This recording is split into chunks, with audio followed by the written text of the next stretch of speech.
श्री सतगुरुदेव भगवान की जय। कृष्ण कन्हैया लाल की जय।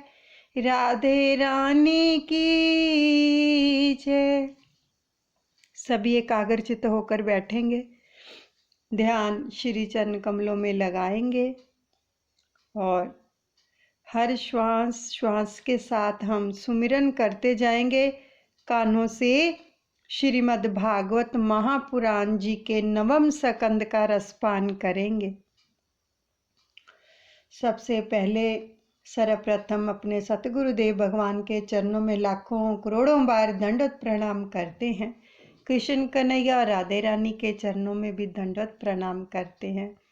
आप प्रेम से एकाग्रचित्त होकर बैठकर श्रवण करेंगे। राम कथा चल रही है, आनंद आ रहा है। हरे रामा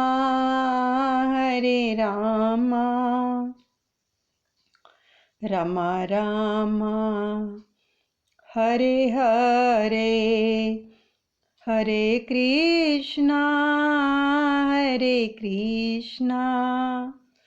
कृष्णा कृष्णा हरे हरे। राम, तुम यदि राजप्रसाद का त्याग करोगे तो कुटीर की आवश्यकता उपस्थित होगी। सुंदर वस्त्र छोड़ दोगे तो लंगोटी की जरूरत होगी। अच्छा भोजन छोड़ दोगे तो कंदमूल तो खाने ही पड़ेंगे। अतः राज्य का त्याग करने को कोई भी आवश्यकता नहीं है। छोड़ना तो है काम, क्रोध, लोभ, मोह, मत्सर, वासना आदि को। वैराग्य अंदर का होना चाहिए, जगत को दिखाने के लिए नहीं। साधु बनने की नहीं, सरल होने की आवश्यकता है। भजन के लिए भोजन है ऐसा मानो तो भोजन साधन है, केवल भजन के लिए भोजन बाधक है। सुखी होना है तो बोलो, जो होगा सो चलेगा, भाएगा, पसंद आएगा। प्रभु मुझे जिस स्थिति में रखेंगे उसी स्थिति में मैं रहूंगा। थाली में जो भी मिलेगा खा लूंगा। ज्ञानी पुरुषों को भी भाग्य तो झेलना ही पड़ता है। रामचंद्र जी का वैराग्य दूर हुआ, वे 16 वर्ष के हो गए। अब उस समय विश्वामित्र का यज्ञ संपन्न हो रहा था, तो उसमें मारीच, सुबाहु आदि राक्षस बाधा डाल रहे थे। विश्वामित्र ने सोचा कि रामचंद्र जी ही मेरे यज्ञ की रक्षा कर सकते हैं। अयोध्या जाकर राम लक्ष्मण को ले आऊं, दर्शन से कृतार्थ भी हो जाऊंगा।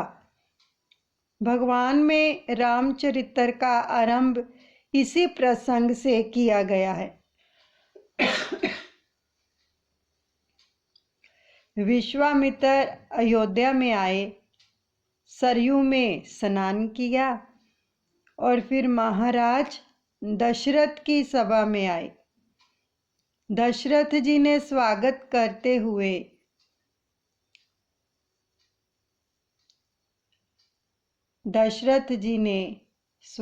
करते हुए नमन किया। मेरे पूर्वजों पुण्य प्रताप से आप जैसे ऋषि मेरे घर आए हैं, एक सेवा करूं मैं आपकी। विश्वामित्र ने आशीर्वाद देते हुए कहा, मेरे यज्ञ में राक्षस विघ्न कर रहे हैं, सो राम और लक्ष्मण को मेरे यज्ञ की रक्षा के लिए मेरे साथ भेजिए। जब दशरथ जी ने विश्वामित्र जी से पूछा कि मैं क्या सेवा करूं, तो उन्होंने राम लक्ष्मण जी को साथ ले जाने के लिए कहा। तो विश्वामित्र को ऐसी मांग से राजा घबरा गए। दशरथ जी ने कहा, मुनिवर, आपने ठीक नहीं मांगा। ये बालक मुझे अपनी वृद्धावस्था में मिले हैं। मुझे तो संतान की कोई आशा ही नहीं थी, किंतु आप सभी के आशीर्वाद से 4 संतानें मिली। मुझे ये सब अत्यंत प्रिय है, किंतु राम सर्वाधिक प्रिय है। राम के बिना मैं नहीं रह सकता। उसे मेरी आंखों से दूर ना करें। मैं आपसे क्या कहूँ। राम मुझे प्रतिदिन 2 बार साष्टांग प्रणाम करता है। मेरी हर आज्ञा का पालन करता है। ऐसा पुत्र ना तो कभी हुआ है और ना ही कभी होगा। छोटे भाइयों से भी उसे अधिक प्रेम है। वह बहुत भोला है, मर्यादा का पूर्णतः पालन करता है। राम की प्रशंसा करते करते राजा का हृदय भर आया। जल के बिना मछली शायद रह सकती है, किंतु राम के बिना दशरथ जी नहीं रह सकते। वे फिर बोले, गुरुजी, मैं आपको ठीक ही कहता हूँ कि राम के दूर जाने से मेरे प्राण चले जाएंगे। आप चाहे तो मैं अपना सारा राज्य दे दूँ, अपने प्राण तक दे दूँ, किंतु मुझसे मेरे राम को दूर ना करें। राम देत नहीं बने गुसाई। मैं अपने राम के बिना एक क्षण भी नहीं जी सकता। मैं प्राण दे सकता हूँ, राम नहीं। देहे प्राण ते प्रिय कछु नाही, सौ मुनि देउ निमषेक माही। जगत में दशरथ सा पिता नहीं हुआ है और राम सा पुत्र भी नहीं। राम जब वन में गए थे तो दशरथ ने अपनी अंतिम सांस तक राम का ही नाम लिया था। उन्होंने कौशल्या से बार बार पूछा, मेरा राम कहाँ है, मेरे राम कहाँ हैं? मुझे कोई राम के पास ले चलो, मैं राम के बिना जी नहीं सकता। और राम के वन गमन के साथ ही दशरथ जी के प्राण पंखेरु उड़ गए। रामायण का एक एक पात्र दिव्य है। भरत के जैसा कोई भाई नहीं है, सीता जैसी कोई स्त्री नहीं है। राम जी की अपेक्षा सीता का हृदय अति कोमल था। तो वाल्मीकि जी भी सीता जी के चरित्र का वर्णन करते हुए पिंगल गए थे। उन्होंने कहा था कि रामायण में राम जी का नहीं, सीता जी का चरित्र अलौकिक है। राम जी सरल है, किंतु सीता जी की जो सरलता है वो तो अद्भुत है। वाल्मीकि रामायण में एक प्रसंग है कि रावण के साथ युद्ध की समाप्ति होने पर हनुमान जी अशोक वाटिका में आए तो सभी राक्षसों का तो विनाश हो गया था, तो श्री राम जी की विजय हुई थी। सीता जी ने हनुमान जी को बहुत आशीष दी। काल तेरा सेवक बनेगा, अष्ट सिद्धियां तेरी सेवा करेंगी। हनुमान जी ज्ञानी पुरुषों के आचार्य हैं। हनुमान जी का वर्णन कर ही कौन सकता है।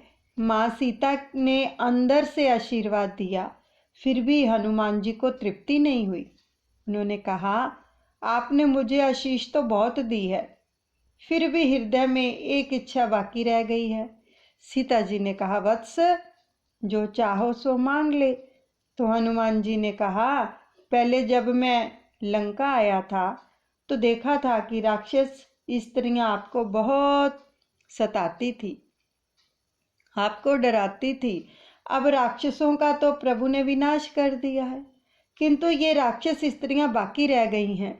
मैं चाहता हूँ आपकी आज्ञा और आशीर्वाद से मैं इनका विनाश कर दूँ। तो सीता जी ने कहा, अरे ये क्या मांग रहा है तुम? ऐसा वरदान मांगना कोई ठीक बात नहीं है। हनुमान जी ने कहा, इन्होंने आपको बहुत सताया है, मैंने अपनी आंखों से देखा था। माता जी हनुमान जी को उपदेश देने लगी, बेटे, अपकार का बदला जो उपकार से देता है वही संत है। इन राक्षसियों का कोई दोष नहीं है, वे तो रावण की आज्ञा के कारण ही मुझे सताती थी। वह दुख तो मेरे ही कर्मों का फल था। मैंने लक्ष्मण का अपमान किया था, अतः दुखी होना पड़ा। मैं तो सोचती हूँ कि इन राक्षसियों को वर देकर अयोध्या ले चलूं। मैं वैसा आशीर्वाद तुम्हें नहीं दे सकती। देखो सीता जी की सरलता, जिन्होंने उन्हें सताया उन्होंने अपना ही दोष ठहराया कि लक्ष्मण जी की, उन्होंने जब लक्ष्मण रेखा खींची थी तो उन्होंने पालन नहीं किया था इसका, कि उसको दुख हुआ लक्ष्मण को इस बात का, तो इस कारण से मुझे ये दुख मिला है। तो यहाँ पर तो बहुत ही सुंदर प्रसंग आया है। क्या इतनी सरलता हम सबके भीतर है कि हमें कोई ऊंची वाणी में अगर 2 शब्द बोल भी दे, हम तो वो ही सहन नहीं कर पाते हैं, सताना तो दूर की बात है।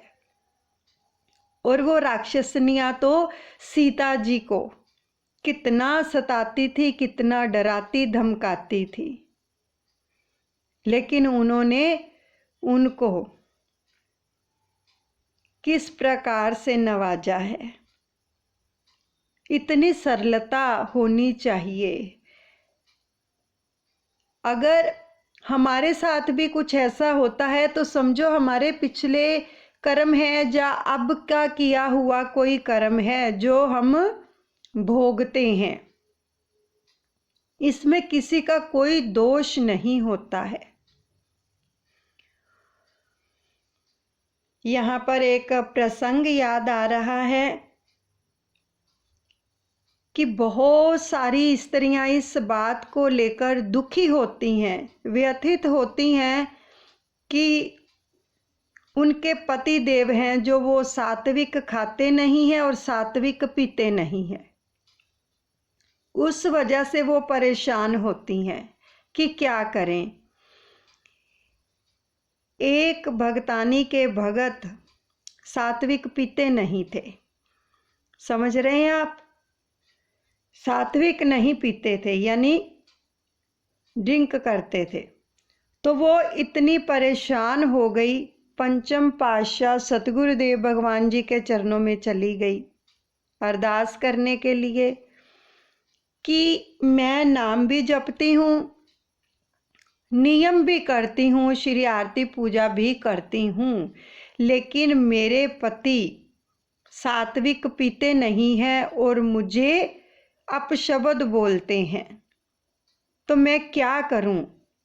जबकि मैं भजन सिमरन भी करती हूं तो इसका लाभ मुझे नहीं मिल रहा। उसका कहने का मतलब ये था। तो आगे से पंचम पातशाह श्री सतगुरुदेव भगवान जी ने वचन फरमाए कि ये तो जो तू नाम जपती है, सत्संग सुनती है, श्री आरती पूजा करती है, उसका प्रभाव है कि वो तेरे पर हाथ नहीं उठाता, केवल मुख से ही तुझे कुछ कहता है और वो भी तुझे बर्दाश्त नहीं होता, क्योंकि ये तेरे पूर्व जन्म का ही फल है। क्योंकि तूने इसको बहुत सताया हुआ, तू तो इसको मारती थी, लेकिन इस कारण कि तूने सतगुरु की शरण ग्रहण की है, नाम की ओट ले रखी है, इसलिए तू बची हुई है। लेकिन अगर हम इतना भी सहन ना करें तो बताओ कर्म कैसे कटेंगे? तो वो ही प्रसंग आ रहा है कि अगर कोई सताता है, कुछ भी करता है, तो उसमें हमारा ही दोष है, हम दोषी हैं। हमने कभी दोष किया है तो आज हमें वो मुआवजा मिल रहा है, तो इसलिए उसे बड़ी सहजता से लीजिए। और जो करता है, जैसे सीता जी ने उनको क्या कहा कि मेरा तो दिल करता है इनको वर दे दूं और अयोध्या जी इनको साथ ले चलूं। ऐसे जो आपके साथ कुछ कोई भी सदस्य है, चाहे नियर डेयर्स है, कोई भी है, अगर किसी भी प्रकार का वो दुर्व्यवहार करता है, चाहे विचार से, वाणी से, तो उसके लिए प्रार्थना करें, उसको ब्लेस करें, तो सब ठीक कर देंगे प्रभु। तो हनुमान जी ने वंदन करते हुए कहा, माता जी, आपके सिवाय ऐसी दया तो कोई नहीं कर सकता। राक्षसों के लिए राम कठोर थे, किंतु राक्षसियों के लिए सीता जी दयालु थी। राक्षसियों को सीता जी ने आशीर्वाद दिया कि सीता जी जैसी दयालु स्त्री कोई भी नहीं है, वे साक्षात दया की मूर्ति हैं। माता जी के गुणों को याद करने से लगता है कि राम की अपेक्षा सीता जी श्रेष्ठ हैं। जब दशरथ ने राम को छोड़ना नहीं चाहा तो उन्हें वशिष्ठ जी समझाने लगे। दशरथ को उनमें पूर्णतः विश्वास था कि वे सतगुरु के अधीन हैं। वशिष्ठ जी ने दशरथ से कहा कि राजकुमार राम के जन्म अक्षर बता रहे हैं कि इस वर्ष में विवाह का योग है। इस वर्ष में इन चारों कुमारों के विवाह का योग है, अतः इन्हें भेजने में कोई बाधा नहीं है, सब कुशल मंगल होगा। मैं तो मानता हूँ कि विश्वामित्र इन्हें विवाह के हेतु ही लेने आए हैं। विवाह की बात सुनकर दशरथ हर्षित हो गए। क्या मेरे राम का विवाह होगा? तब तो मैं आज ही भेजने के लिए तैयार हूँ। और राम लक्ष्मण को राजसभा में बुलाया गया तो उन्होंने आकर प्रणाम किया। दशरथ ने कहा, तुम दोनों को विश्वामित्र के यज्ञ की रक्षा के लिए जाना है। तो राम जी ने कहा, जैसी आपकी आज्ञा। राम जी ने कहा, लक्ष्मण तैयार होकर माता कौशल्या से आज्ञा आशीर्वाद लेने गए। कौशल्या ने भी पिता की आज्ञा का पालन करने को कहा। तो नारद जी ने कौशल्या को पहले से ही राम लक्ष्मण के विवाह के योग की बात बता दी थी। तो रामकृष्ण को माखन और शक्कर से बड़ा प्रेम है। जीवन को मधुर बनाना, जीवन में सद्गुण से ही मिठास आती है। सभी को मान दोगे तो तुम्हारा अपना जीवन भी शक्कर सा मीठा और मधुर बनेगा। सभी को मान का दान करना उत्तम है। दूसरों को मान दान देने से और अपने जीवन में संयम बढ़ाने से जीवन मधुर और उत्तम बनता है। जिसके जीवन में मधुरता नहीं है वह भगवान को प्यार नहीं हो सकता, भगवान को प्यारा नहीं हो सकता। जिसके जीवन में मधुरता नहीं है, मिठास नहीं है। अब विद्या दान, महादान और द्रव्य दान से भी मान दान अधिक श्रेष्ठ है। मान दान श्रेष्ठ दान है।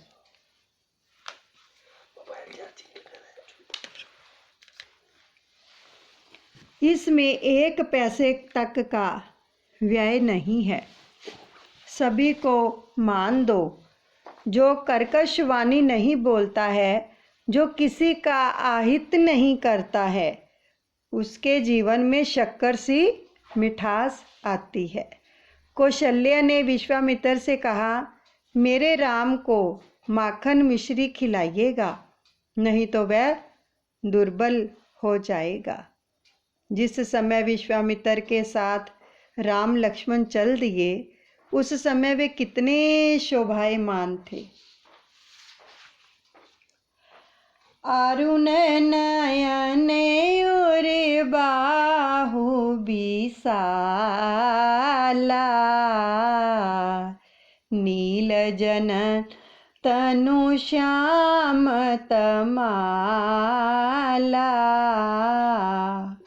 काटे पटे पित कसेवर भाथा, रुचिर चाप सायक दूँ हाथा। विश्वामित्र अर्थात सारे विश्व के मित्र विश्वस्थ मित्र सा विश्वामित्र। यह अर्थ दिया कि विश्वामित्र ने आशीर्वाद दिया कि पाणिनि का व्याकरण अमर होगा। विश्व जिसका मित्र है वही विश्वामित्र है। जगत का मित्र है जीव। मनुष्य अर्थात जीव मित्र बनता है तो शब्द ब्रह्मा उसके पीछे पीछे आता है और उसके पीछे पीछे पर ब्रह्म भी आता है। तुम जगत मित्र बनोगे तो राम लक्ष्मण तुम्हारे पीछे पीछे आएंगे। राम ही पार ब्रह्म है, शब्द ब्रह्मा है। शब्द ब्रह्मा के बिना पार ब्रह्म प्रकट नहीं होता। अब विश्वामित्र के पीछे पीछे राम लक्ष्मण चल दिए और मार्ग में ताड़का का उद्धार किया। विश्वामित्र ने राम लक्ष्मण को बला और अति बला विद्या दी थी तो उन्हें भूख प्यास लगती ही नहीं थी। वे सब आश्रम में आए और राम ने विश्वामित्र से कहा, गुरुजी आप अपने यज्ञ का आरंभ करें, मैं उसकी रक्षा करूँगा। जनकपुरी के निकट ऋषि विश्वामित्र का सिद्धाश्रम है और वहाँ पे तप और यज्ञ करते हैं। विशाल यज्ञ कुंड बनाया गया। राम लक्ष्मण धनुष बाण से सज्जित होकर यज्ञ की रक्षा करने के लिए खड़े हैं। द्वारका में द्वारिका नाथ खड़े हैं। डाकोर में रण छोड़ राया जी खड़े हैं। श्रीनाथ जी में गोवर्धन नाथ खड़े हैं और पंढरपुर में विठलनाथ जी खड़े हैं। भगवान कहते हैं, जब जीव मेरे दर्शन के हेतु आता है तो मैं खड़ा होकर उसे दर्शन देता हूँ। मैं जीव से मिलने के लिए आतुर हूँ। मुझे प्रेम से मिलने के लिए जो भी आता है उससे मिलने को मैं भी आतुर हूँ। अपने वैष्णवों से भक्तों से मिलने की प्रतीक्षा में मैं खड़ा हूँ। मैं खड़ा खड़ा भक्तों की प्रतीक्षा करता हूँ। मुझसे विभक्त हुआ जीव मुझसे मिलने के लिए कब आएगा। ईश्वर की दृष्टि तो जीव की ओर अखंड रूप से है, किंतु जीव ही ईश्वर की ओर दृष्टि नहीं करता है। राम तो जीव को अपनाने के लिए तत्पर हैं, किंतु यह अभागा जीव ही उनसे मिलने के लिए आतुर कहाँ है। श्री राम अजानुबाहु हैं। किसी ने इसका कारण पूछा तो उन्होंने उत्तर दिया, मेरे भगत मुझसे मिलने आते हैं, उनमें यदि कोई भक्ता मोटा हो तो उसे भी मैं बाहों से भर सकूं, इसलिए मैंने अपने हाथ लंबे करके रखे हैं। हरे रामा रामा रामा हरे हरे, हरे कृष्णा कृष्णा कृष्णा हरे हरे। श्री राधे गोविंदा गोपाला तेरा प्यारा नाम है, गोपाला तेरा प्यारा नाम है, नंदलाला तेरा प्यारा नाम है। श्री राधे गोविंदा गोपाला तेरा प्यारा नाम है। आज हम सतगुरुदेव भगवान जी के आशीर्वाद से एक प्रसंग का रसपान करने जा रहे हैं, शिव जी और पार्वती जी का। इससे हमें ये पता चलेगा कि हमारी जो साधना है वो प्रफुल्लित क्यों नहीं होती, क्या कारण है। तो बड़े ही प्रेम से इस प्रसंग को श्रवण कीजिएगा कि एक समय भगवान शंकर पार्वती जी के साथ हरिद्वार में घूम रहे थे। तो पार्वती जी ने देखा कि सहस्र लोग गंगा में नहा नहा कर हर हर करते बाहर निकलते जा रहे हैं, परंतु प्रायण सभी दुखी हैं। और पाप परायण हैं। पार्वती जी ने बड़े आश्चर्य के साथ शिवजी से पूछा कि हे देव आदिदेव, गंगा जी में इतनी बार स्नान करने पर भी इनके पाप और दुखों का नाश क्यों नहीं हुआ? क्या गंगा जी में समर्थ नहीं रही?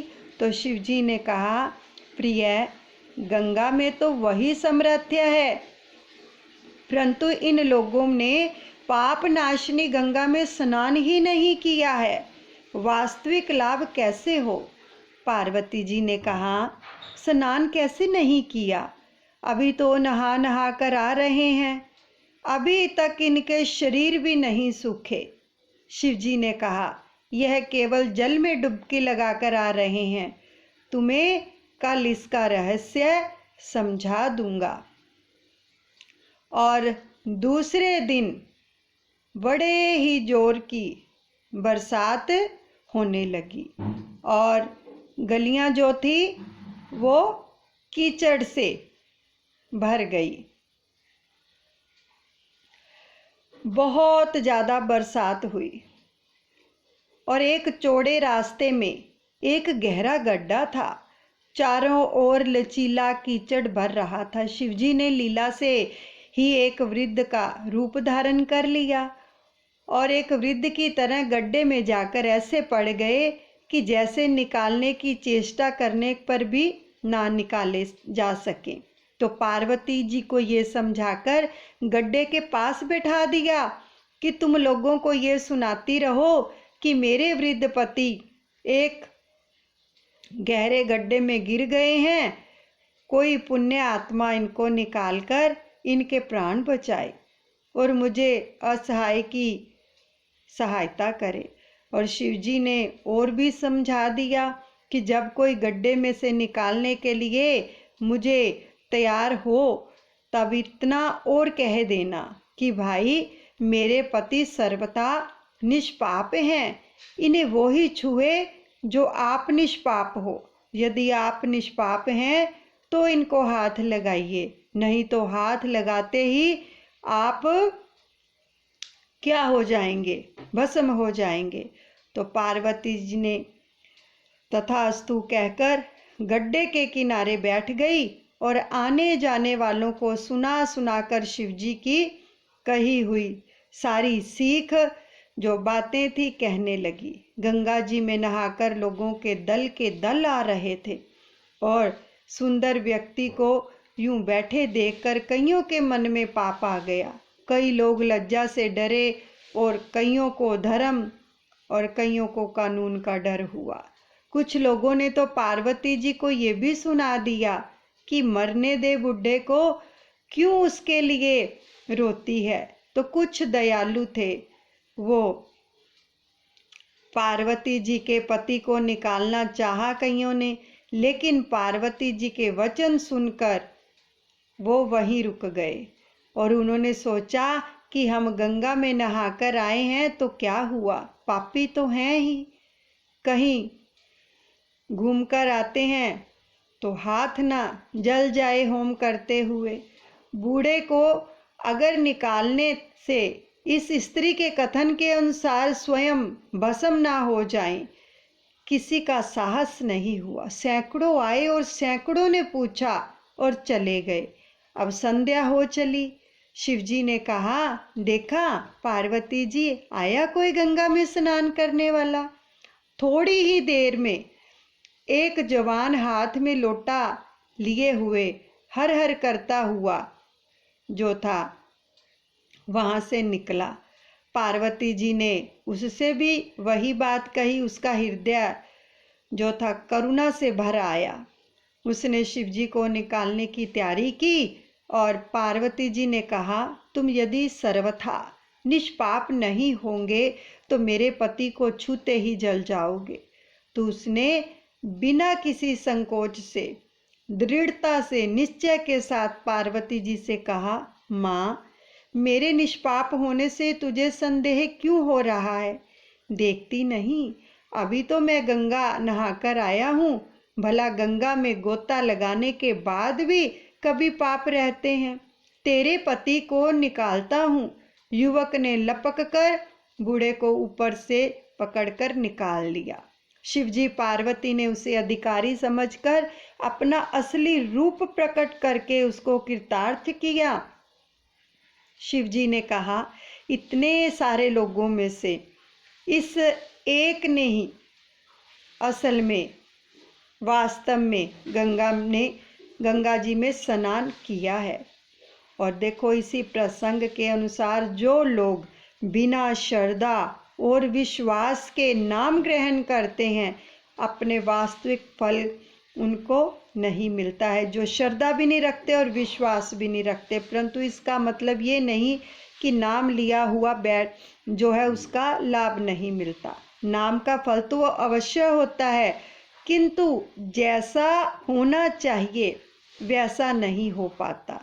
दंभ के साथ नाम लेने वाले भी संसार में पूजे जाते हैं, उनके पापों का नाश होता है, लेकिन जो अनंत जन्मों के संचित और इस समय में होने वाले भी पाप श्रद्धा रहित नाम से पूरे नष्ट नहीं हो पाते हैं। नाम से पूरा फल प्राप्त ना होने पर ये समझो कि श्रद्धा का एक कारण है ना होने का। और किसी की साधक सा जो काम है वो इसीलिए नहीं बनता है कि हमें श्रद्धा नहीं होती है। देखो कितना सुंदर प्रसंग है।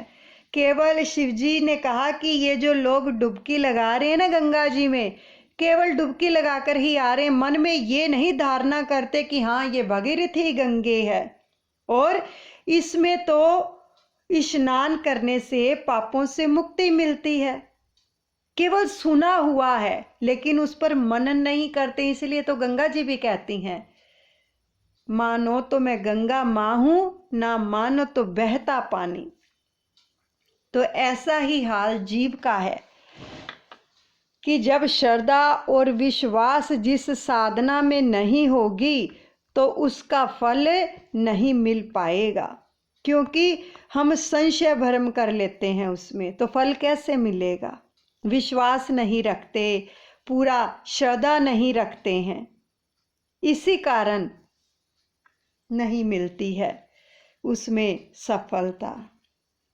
तो इसलिए जो भी साधना करो, प्रभु के नाम के अंदर भी पूरी श्रद्धा और विश्वास रखो कि हाँ, जैसे देखो सत्संग में कहा जाता है कि जब हम सत्संग सुनते हैं तो भगवान हमारे साथ विराजते हैं, तो इसको हमें मनन करना है। हाँ, विराजते हैं, जो तो इस बात पर मनन करेगा वो दर्शन भी कर लेगा, तो जो ऐसे ही समझेगा तो उसको दर्शन नहीं होंगे।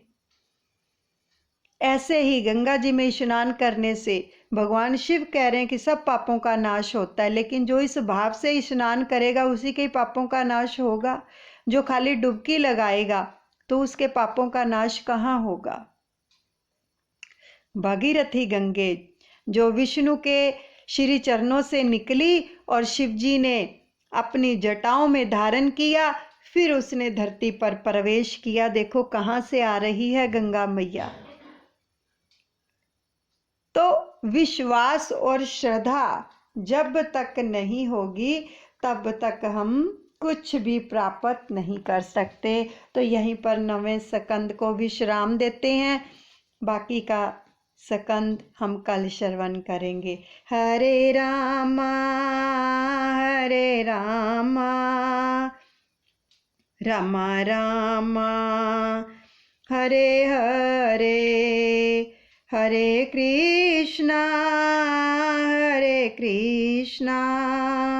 कृष्णा कृष्णा हरे हरे। श्री सतगुरुदेव भगवान की जय। श्री कृष्ण कन्हैया लाल की जय। राधे रानी की जय। सतगुरुदेव भगवान के चरणों में सब अर्पण करते हैं, अनुचित क्षमा करें। बोलिए सतगुरुदेव भगवान की जय। जुगल जोड़ी सरकार की जय।